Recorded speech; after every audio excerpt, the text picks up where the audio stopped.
नमस्कार दोस्तों। आखिर आतंकवाद क्या है?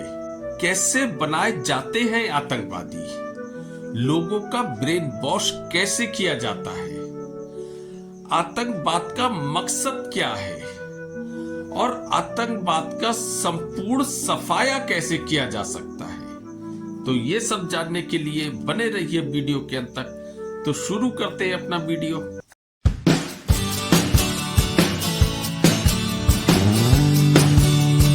आखिर क्या है आतंकवाद? आतंकवाद एक ऐसा जहर है जिसमें भगवान की दी हुई सबसे बड़ी नियामत यानी हमारा दिमाग, इसको पूरी तरीके से खत्म या डिस्ट्रॉय कर दिया जाता है और उसकी जगह एक ऐसी कट्टर सोच दिमाग में जन्म ले लेती है जो सोचने समझने की क्षमता को ही खत्म कर देती है, जिसमें मानवता पूरी तरीके से खत्म हो चुकी होती है और एक ऐसी सोच जन्म लेती है जिसके अनुसार केवल उसी विचारधारा के लोग, उसी की मान्यता वाले लोगों को जीने का अधिकार होता है। अभी हाल ही में दिल्ली में एक आतंकवादी हमला हुआ जिसमें करीब 12 लोग मारे गए और करीब 30 लोग घायल हुए हैं। इससे पहले पहलगाम आतंकवादी हमला हुआ, उससे पहले पुलवामा में आतंकवादी हमला हुआ, कभी शोपियां में आतंकवादी हमला हुआ और जिसके जवाब में हमारी देश की सरकार ने बहुत बड़े एक्शन लिए। कभी सर्जिकल स्ट्राइक करी, कभी एयर स्ट्राइक करी, तो कभी सीधे सीधे पाकिस्तान पे हमला करा। क्या ऐसे आतंकवाद को खत्म किया जा सकता है? आखिर आतंकवाद को बिना समझे, बिना जाने क्या आतंकवाद को खत्म किया जा सकता है? मेरा मानना है कि आप 10 आतंकवादी को खत्म करोगे तो 20 आतंकवादी पैदा हो जाएंगे। आप 20 आतंकवादी को खत्म करोगे तो शायद 100 आतंकवादी पैदा हो जाएंगे। जब तक उसकी सोच को खत्म नहीं करा जा सकता तब तक ये दुनिया से आतंकवाद खत्म नहीं हो सकता और ये जो आतंकवाद है पूरी दुनिया में पूरी तरीके से फैलता चला जाएगा और पूरी दुनिया को निगल लेगा ये आतंकवाद। आज के समय में पूरी दुनिया में कोई ऐसा देश नहीं बचा है जो आतंकवाद की समस्या से ना जूझ रहा हो। तो क्या है आतंकवाद? लोग क्यों बनते हैं आतंकवादी?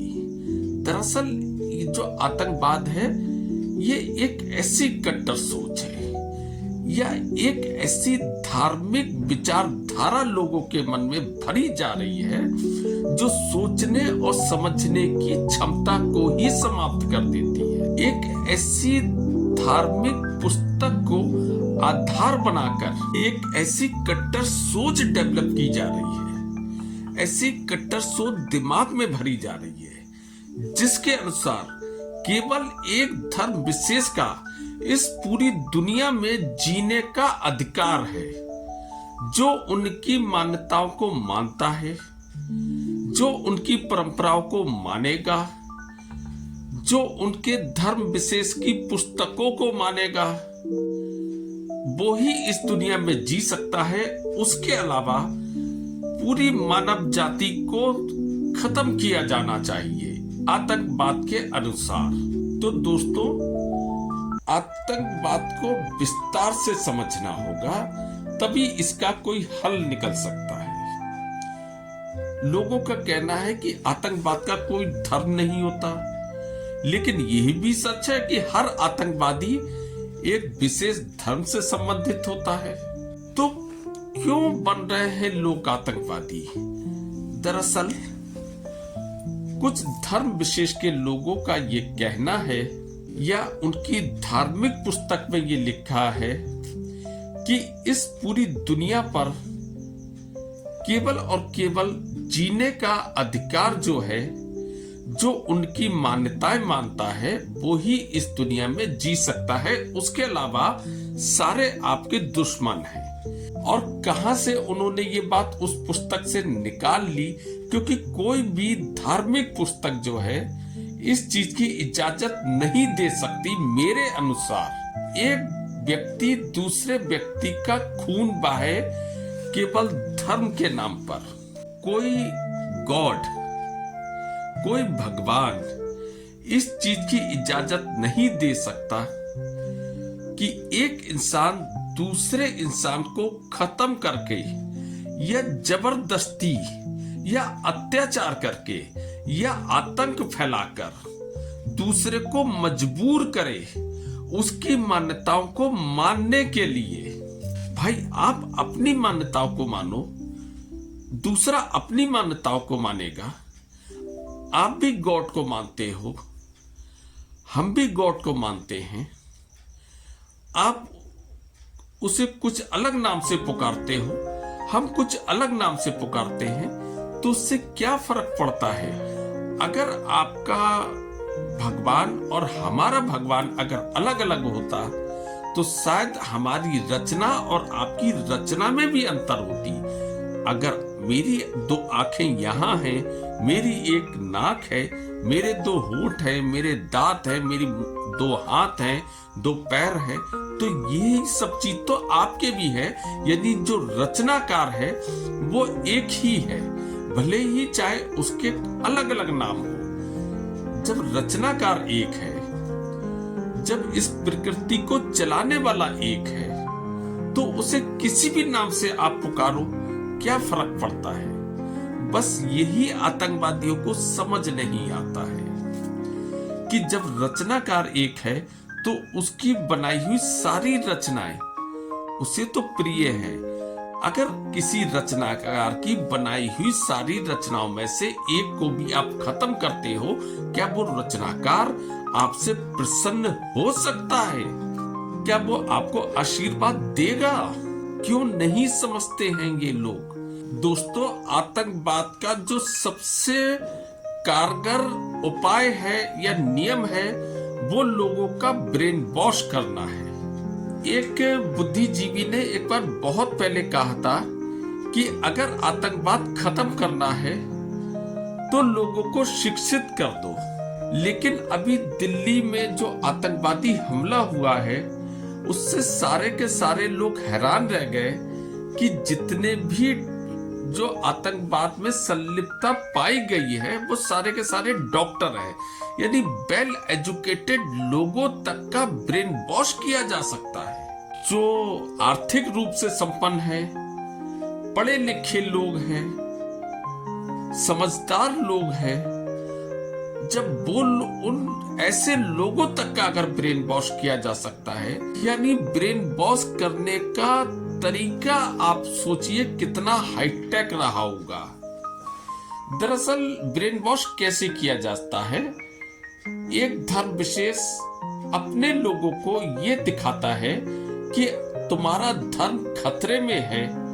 अगर तुम लोगों ने समय रहते अपने धर्म के प्रति ध्यान नहीं दिया या सजग नहीं हुए तो आने वाले समय में तुम्हें पूरी तरीके से खत्म कर दिया जाएगा, तुम्हें समाप्त कर दिया जाएगा। जहां तक मैं मानता हूं कि ये इन बातों से एक अनपढ़ व्यक्ति या जो आर्थिक रूप से तंगी की हालात में है उसे समझाना ये बात आसान हो सकती है, लेकिन पढ़े लिखे लोग तक ऐसी बातों में आने लगे हैं। दूसरी जो ब्रेन वॉश करने की जो सबसे बड़ी वजह है कि धर्म के जो जानकार लोग हैं वो ये दिमाग में बैठाते हैं कि जो आप इस दुनिया में अपनी जिंदगी जी रहे हो वो असली जिंदगी नहीं है, बल्कि मौत को असली जिंदगी से बड़ा करके दिखाया जाता है।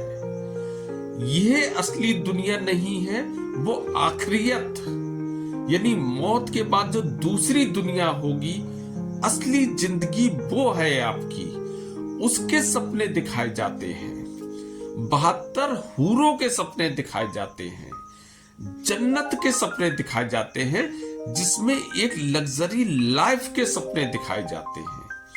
तो यहां से ब्रेन वॉश की शुरुआत होती है। यह बताया जाता है कि आपने अगर जन्म लिया है तो उस ऊपर वाले की सेवा करने के लिए या ऐसे पुण्य कमाने के लिए कि आप उस लग्जरी लाइफ तक जा सके, जबकि असलियत में वो लग्जरी लाइफ कुछ होती है या नहीं होती है, कोई उसका प्रूफ नहीं है, कोई उसका एविडेंस नहीं है, लेकिन फिर भी अनपढ़ से लेके पढ़े लिखे लोग तक उन लग्जरी लाइफ के पीछे भाग रहे हैं, जो ये जिंदगी जो उन्हें मिली है, जिसमें उन्हें कुछ करके दिखाना था, उस लाइफ को छोड़कर उस काल्पनिक दुनिया की तरफ भाग रहे हैं, जो आतंकवादी बनने का सबसे बड़ा कारण है। अब सवाल ये उठता है कि ब्रेन वॉश करके आतंकवादी तो बनाया जा सकता है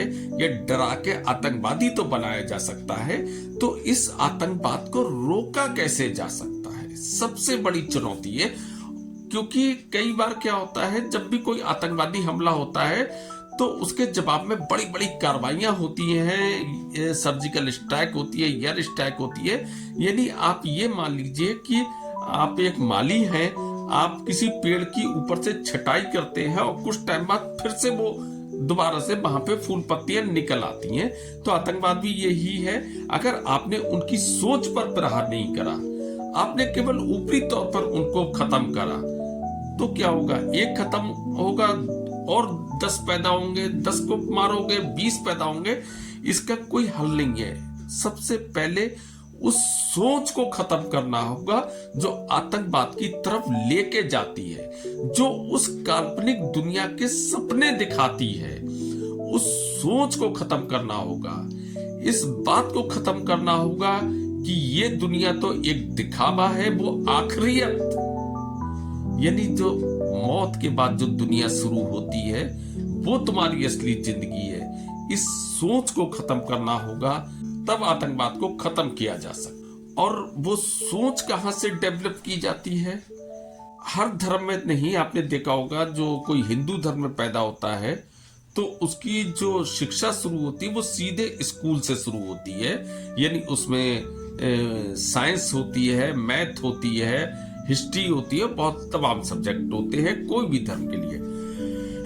लेकिन एक धर्म विशेष की जो शिक्षा शुरू होती है वो एक विशेष प्रकार की पाठशालाओं से शुरू होती है, या आप ये कह लें कि वो मदरसों से शुरू होती है, जिसमें छोटे छोटे बच्चों को ऐसे शिक्षक ज्ञान देते हैं जिन्हें ना साइंस की नॉलेज होती है, ना मैथ की नॉलेज होती है, ना इतिहास की नॉलेज होती है, ना भूगोल की नॉलेज होती है। वो बच्चों को जो भी बताते हैं बच्चा उसे अटल सत्य मानने लगता है। जबकि धार्मिक शिक्षा जो होना चाहिए वो मानवता के लिए होना चाहिए, मानवता के उत्थान के लिए होना चाहिए। लेकिन अब सूफी विचारधारा तो लगभग खत्म हो गई। अब ऐसे शिक्षक उसमें भर्ती हो गए हैं जो एक कट्टर सोच को बच्चों के अंदर भर रहे हैं। अगर उस पर अंकुश नहीं लगाया गया समय रहते तो आने वाले समय में ये सोच एक भयावह रूप धारण कर सकती है। तो जब दूसरे किसी धर्म को ये छूट नहीं है अपने धर्म की विशेष तरीके की शिक्षा लेने की या इस तरीके की पाठशालाओं के लिए, तो एक धर्म को ये शिक्षा नहीं दी जानी चाहिए।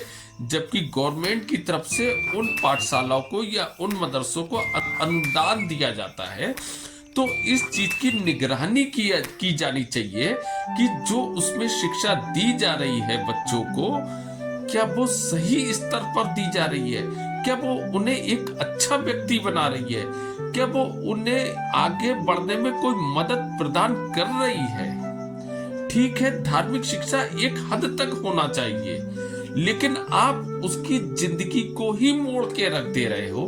अगर उसे आप इस तरीके की शिक्षा दे रहे हो कि वो कट्टर विचारधारा से प्रभावित हो जाए, तो उसकी जिंदगी क्या रहेगी? वो AK-47 लेकर कब तक लड़ेगा? क्या होगा? कहीं पर वो एनकाउंटर उसका होगा, कहीं पर वो मारा जाएगा। क्या उसके परिवार को दर्द नहीं होगा जब वो मारा जाएगा? जब पूरी दुनिया आगे चल रही है तो आपको भी आगे चलना पड़ेगा, आपको भी बदलना पड़ेगा।